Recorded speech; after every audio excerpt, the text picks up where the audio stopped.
Imagine making a conscious choice to sever your own limb.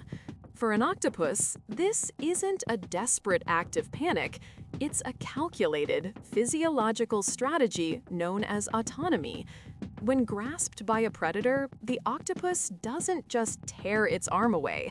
It actively initiates a process at a specific, predetermined point along the arm's musculature.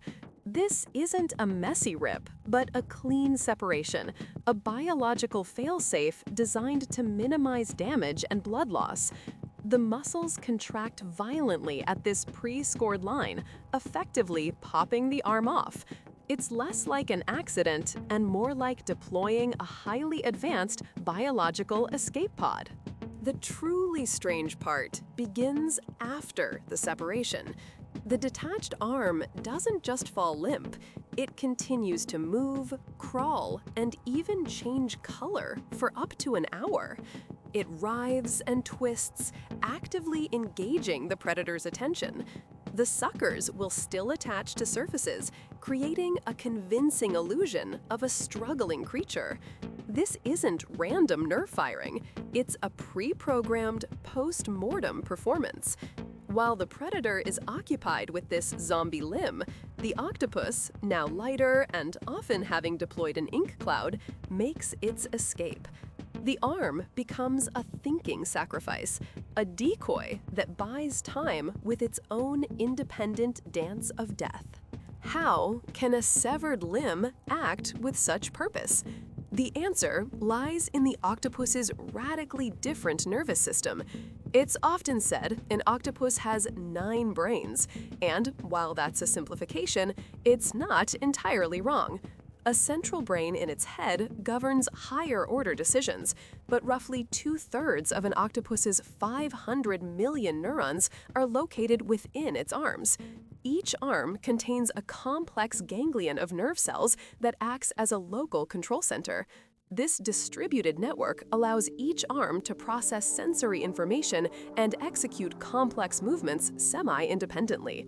The central brain sends a high-level command like "move forward," and the arms themselves figure out the specifics of crawling and gripping. The arm that is detached is, in a very real sense, still thinking for itself. Losing such a sophisticated tool is not a trivial matter. Regeneration is an incredibly slow and energy-intensive process. After the arm is lost, a healing process begins, eventually forming a structure called a blastema at the site of the wound. This blastema is a mass of undifferentiated stem cells that will slowly, over many weeks and months, rebuild the entire arm from scratch. The process can take more than 130 days, during which the octopus is at a disadvantage. It has one less tool for hunting, defense, and locomotion. The new arm is often smaller and less coordinated at first, requiring time to fully integrate with the rest of the body.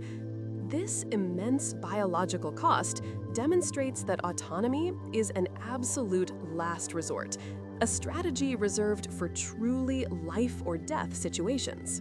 When a human loses a limb, they often experience a phantom limb, the distinct sensation that the missing part is still there. This happens because our brain contains a fixed map of our body, a neural blueprint called the homunculus. When the limb is gone, the map remains, creating sensory confusion. But do octopuses experience this? The evidence suggests probably not. Their sense of self is far more fluid and decentralized.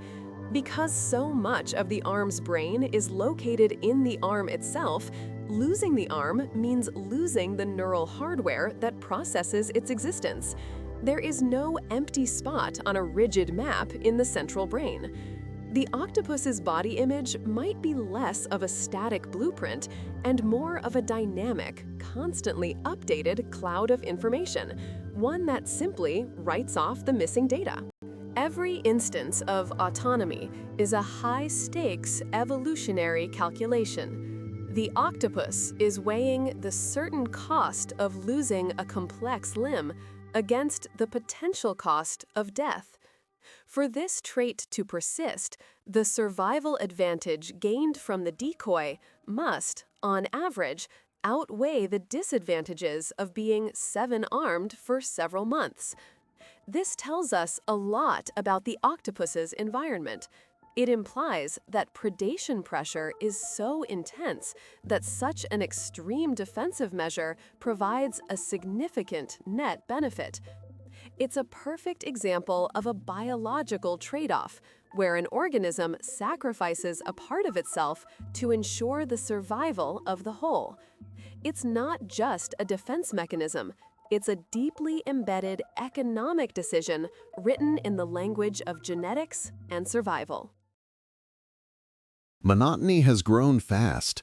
Nearly 2,700 people have watched in the last few weeks, yet less than 0.03% are subscribed. It would mean a lot if you joined by hitting subscribe. And again, thanks for watching.